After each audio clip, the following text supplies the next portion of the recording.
Africa Prime, brought to you by Jameson's Select Reserve. Gentlemen, when we went off, we were talking about whether the hope that we are seeing across Africa is coming from the people or from the leaders. There seems to be a division of opinion here. But perhaps, first of all, let's just measure where we are in terms of Africa's, the development of Africa's democracies. Is the glass half full or half empty? Let me begin with you, Prof. Yeah, it is both. It is both because we've had reversals, but we also have had gains.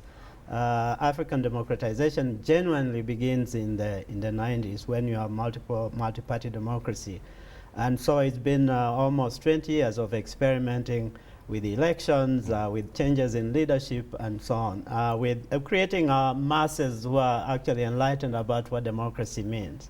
I'm saying is half full because there are a lot of African countries that have held about 3 elections since 1990, and this is a good thing because you learn through election. You learn to compete through election, and some of them have not been very good elections. But gradually, I think we are building confidence as we have more countries building the institutions of participation, and that's why I'm very optimistic about the general trend in the building of democracy. But the other, the half-empty argument is that we still have a lot of authoritarian governments that are winning elections. We still have countries that don't really have meaningful elections. So democracy is still very much a charade in most African countries. You have had authoritarian governments like Uganda. Somebody's been in benign authoritarian government. Benign authoritarian government. Museveni has held elections since he came to power around '86, but those elections have not really produced any change in leadership in Uganda, from my perspective. And we can point to Zimbabwe. We can point to other Eritrea. In fact, we can also point to countries like Ethiopia that have held elections. They are presenting the phase of democratization, but literally things haven't really changed in terms of the leadership. There is no rotation in power.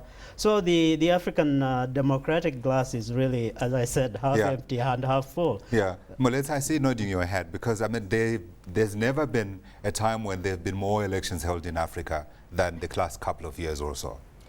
Yes. And yet he reads still a glass that's both empty and half full. Yes, I think this is a very good concept to show that it's half empty and it's half full. Yes, we have successes. We've had elections, I don't know, 4 elections in South Africa, which they still haven't produced a change of government, but they have produced change of regional government. Right. So we know, for example, and that is good. Which is very good. The national ruling party, which is the ANC, is very aggrieved by losing to the opposition Democratic Alliance in a very strategic region for South Africa, which is the Western Cape. So they are learning, as Gilbert says, they are learning that in competition you win sometimes, you lose sometimes. We have, of course, I think, what is the premier model, in my view, of democracy in Africa, which is Mauritius.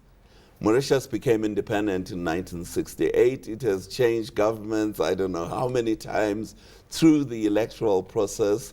And not only has it changed elections, but its economy has been growing all along as the parties that are losing and do gaining. Those two work together? Does democracy necessarily mean greater economic growth?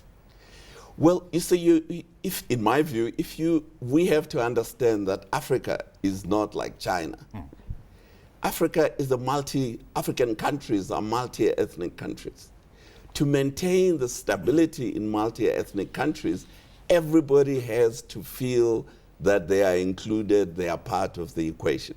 There is no other system other than democracy that will give you that sense of inclusion. Okay. So we have to be very careful about thinking that we can get the growth rate of China without democracy. That you will not get in Africa. You will get a lot of instability. So we need democracy. And from what you're all saying, we're beginning to see signs that democracy is becoming entrenched in Africa. At the same time, there's a new paradigm that's being created internationally. From the time when we spoke of a unipolar world where the US essentially did what it liked, we are developing into a multipolar world.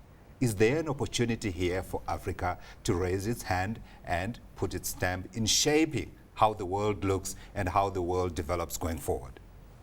The multipolarity is an opportunity because Africa is a member of the international community. But for Africa to be a meaningful member of the international community, you need to seize opportunities within the changing international context. How are we doing it?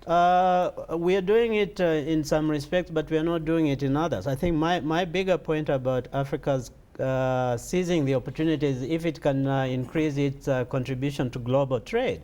And Africa's contribution to global trade so is we still... need to begin on the economic front. Yeah, precisely. And that is still very much a work in progress. Africa's contribution to global trade is about still 2%. And we're not doing as much, but we should be doing as much. And I see the opportunities opened up by China, trade relations and investments and so on, as some of the openings for Africa to contribute in this changing global world. But of course, there are other problems that go with the multipolarity. That in a way, Africa remains very much an underdog within the global within the global community, even at the economic level. But one would argue that we've been given a leg up by the inclusion of South Africa into BRIC membership. Is that not enough a platform to give us the platform that we need to help to shape the world? BRIC membership is South Africa's. I mean, it's advantageous to South Africa to have membership. South Africa only? I mean, the argument there is that South Africa will be the gateway to Africa. And so being in BRICS is actually a good opportunity for Africa to benefit. But I don't see that occurring within the next 4 or 5 years. I think that's a very long-running agenda. But I see South Africa's membership in BRIC as a good statement about some of Africa's leadership on global issues, or South Africa's leadership on global issues. It should be part of the debate about how you're going to shape the global agenda. But I'm very skeptical about how that immediately translates into advantages for Africa. I'm going to come up with a question now, but I wanted to get Moeletzi's thoughts in terms of what he sees as the opportunities that are opening up for Africa with this new world that we're seeing being created now. Well, let's come back to the question of trade and of economic relations. Unfortunately, we still are locked in a mindset that Africa is weak. Actually, Africa is enormously powerful. How do you mean? The leaders of African government think that Africa is weak. Let me give you an example, again, talking about China, as Gilbert points out. Africa is one of the main suppliers of oil to China. Without African oil, the rate of growth of the Chinese economy wouldn't be what it is today. Agreed. Secondly, Africa is one of the major suppliers of metals to China. Copper, for example, copper from Zambia, copper from the DRC. China's use of metals, its economic development is very metal intensive. So China depends on Africa for its manganese, a big part of its iron ore, its copper, and these are core metals in the development of any industrializing economy. But the African governments, they go crawling to the Chinese saying, we are weak, please give us aid, instead of negotiating deals that help both the Chinese and us not to receive aid, but to use our mineral strengths to industrialize our own countries. So the mindset is a huge problem in Africa. That needs to change. That shapes my next question, because I am going to be controversial here and say, do we have the political leadership now to take advantage of the opportunity? But that's why I was saying. That's why I was saying that I don't believe we have that political leadership today. But I think we are beginning to have younger people who have the confidence, which is why we saw in Tunisia the confidence of young Africans. This is why we are seeing in Egypt the confidence of the young Africans. And sooner or later, this will start to go filtered through our diplomatic corps, African diplomatic corps, so that instead of always groveling and looking for aid, we have to stand up and realize that Africa is one of the most mineralized continents in the world. With the mineral resources that we have, we don't have to go out begging anyone. Yeah, Professor Moeletsi raises an important point here. I mean, a study was done by Citigroup, I think it was last year, estimating South Africa's total mineral wealth at $2.5 trillion US. With $2.5 trillion US, South Africa's economy would be transformed. But he raises the issue of whether we have the leadership now on the African continent to be able to take advantage of the resources that we have and the opportunity that's been opened by a different world that requires a different response. Again, there are two ways to look at that issue. One is that, I mean, leadership is, as I said earlier, has to be anchored in larger institutional processes. That's why you can't disassociate people from leaders. Sure. And my point about the growth of democracy is that it's going really to resolve that issue, that you have institutions that are bringing up, you know, leaders every other day. So you don't really worry about the big man. And we don't have those institutions, though those institutions are in other parts of the world. I think we are slowly building those institutions. I think as we talk about small and functional democracies, the half-full argument, we are saying Africa is actually making progress in getting institutions that are going to produce leaders routinely. So we don't need to worry about the big men and the big women. The other argument about minerals is, of course, I mean, most of these countries are rich. But there is not much of what you call a collective voice on African minerals. Africa is not a country.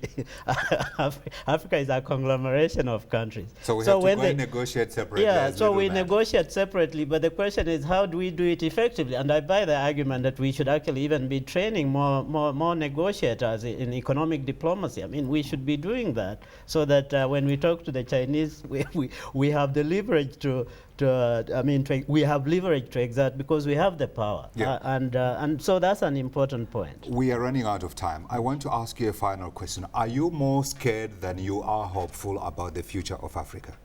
I think I'm hopeful because I live in Africa and I can't be scared about being on my own continent. Oh no, definitely I'm not scared at all I travel throughout Africa. Or maybe I should say, are you worried? No, I'm not worried about Africa. I realize that we have a very steep hill to climb. We have regimes that are very corrupt. We have regimes that are repressive and all those issues.